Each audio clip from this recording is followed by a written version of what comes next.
बुडालेल्या लोकांना शोधायला गेलेल्या एसडीआरएफ पथकाची बोट उलटली. 3 जवानांचा मृत्यू.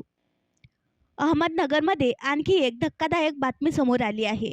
नदीत बुडालेल्या लोकांच्या शोधासाठी चालवण्यात आलेली बोट बुडाल्याचा खळबळजनक प्रकार समोर आला आहे. या दुर्घटनेत 3 जणांचा मृत्यू झाला असून तिघांचा शोध सुरू आहे. या घटनेमुळे परिसरात खळबळ उडाली आहे. उजनी दुर्घटना बोट दुर्घटना ताजी असतानाच अहमदनगरमध्ये धक्कादायक प्रकार घडला आहे. अहमदनगरच्या अकोले तालुक्यातील प्रवरा नदीत एसडीआरएफ पथकाची बोट उलटली. यामध्ये तिघांचा मृत्यू झाला असून तिघांचा शोध सुरू आहे. प्रवरा नदीत बुडालेल्या दोघांचा शोध घेण्यासाठी एसडीआरएफचे पथक आणि एक स्थानिक असे एकूण 6 जण बोटीतून गेले होते.